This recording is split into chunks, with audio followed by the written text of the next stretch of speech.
Harambe YouTube, it is Charles here, and today I want to talk about a comic book that I missed when it first came out, but discovered by a happy accident.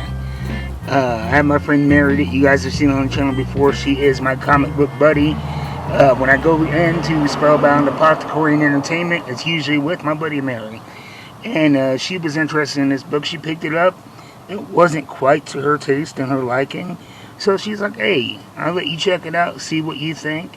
And, you know, that's the great thing about collecting comic books is the community, the camaraderie, and that there is something for everybody. And if there's something you don't dig, somebody else might dig it. And the way she described it, it seemed like something that I would really enjoy. So I was like, yeah, definitely. And I was not disappointed.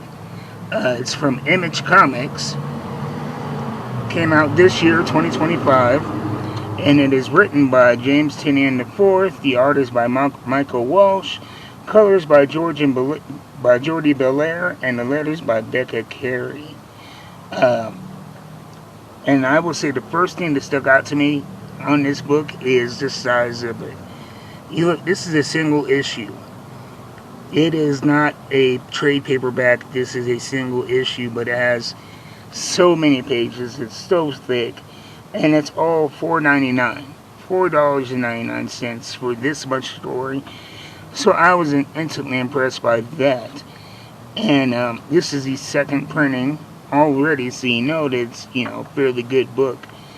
And what I would say it reminds me of is, if you are a fan of Kill Train from Mad Cave Comics, and a fan of Something is Killing the Children from Boom Comics, this has vibes of both of those books.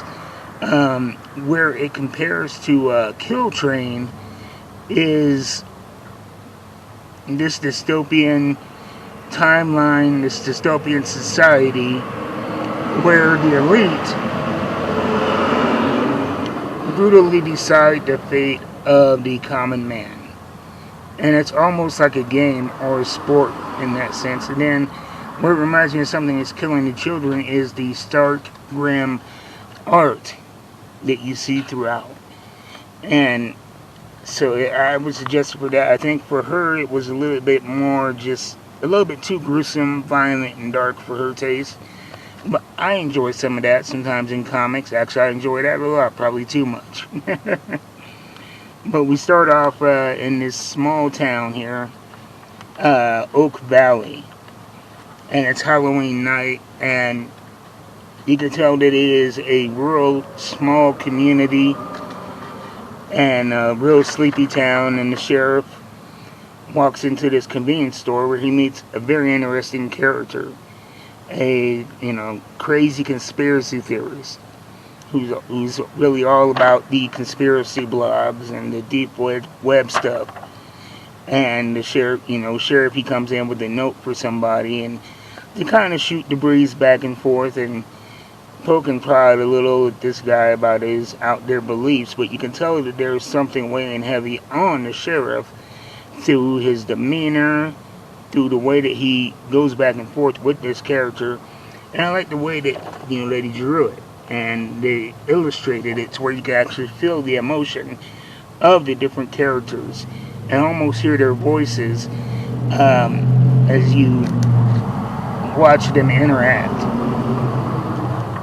And so we leave that scene, and this is not going to be a point by point. This is just going to be a general overview to let you know if it's something you want to check out. That's why I do my reviews. But we go from that to the sheriff meeting somebody on the edge of town. He hands over the keys. They hand over a new identity and a bunch of money. And he's out. He's gone. And so something nefarious is going on here. And that is when we meet the main antagonist. And it is these 13 families that were in charge of the 13 colonies. And ever since the revolution, these 13 families have been the most powerful people in the world. And every 5 years, they compete for who's going to control the next half of a decade. And they do that by swooping into a small community, closing it off, and sending in killers champions, if you will, to fight on their behalf. They all draw cards to decide what weapon their champion is going to be using, and they swoop in on this small town, drop off the killers, lock off the town, and watch, from the safety of, this central location in the town. And so it is very dark, dystopian. And one thing I really like about it is that by the time you get to the end of the book, the conspiracy guy ends up being right on about what's going on. And what he thinks is happening is outlandish, but it's actually what's happening. So I like that little story beat. And the large part of the, I would say, middle section of the book is introducing each family, each one of their killers. And these families, they have carte blanche to pick whoever they want. So some choose professionals. One family chose a family member, a prominent family member. Another wanted to go another route, and they chose a soldier who was discharged over an incident where he ended up taking the life of a bunch of civilians, but she sees something honorable in him. And after we meet the players in the game starts, and it starts off fast and furious. And so there's a major tone shift from getting to know the city, getting to know the families, getting to know the players, and then as soon as everybody hits the field, it is chaos and violence and a bunch of fun. I mean, if you're squeamish and not into bloody violence, I wouldn't suggest it, but for me, the art style is right on.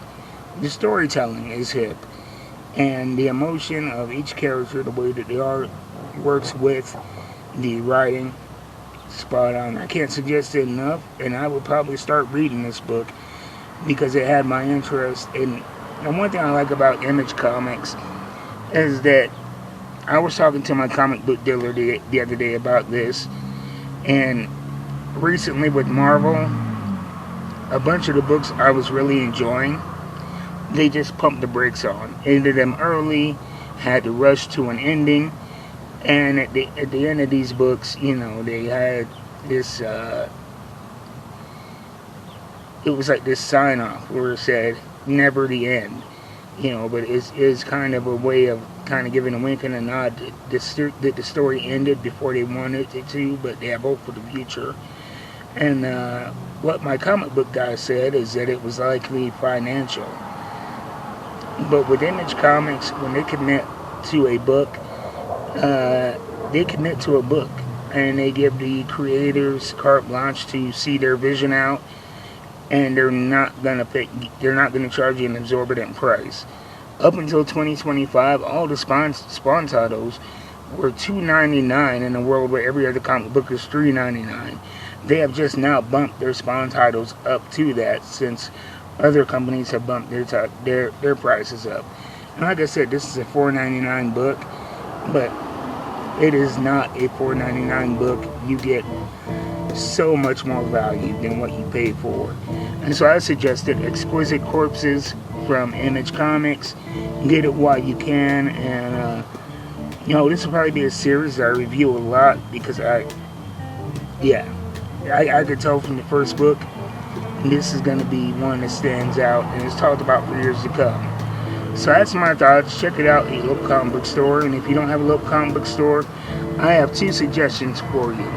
If you're in Wyoming, check out my friends at Spellbound Apothecary and Entertainment in Eastridge Mall, directly across from Hot Topic. They not only sell comic books, but they produce their own cosplay costumes and props.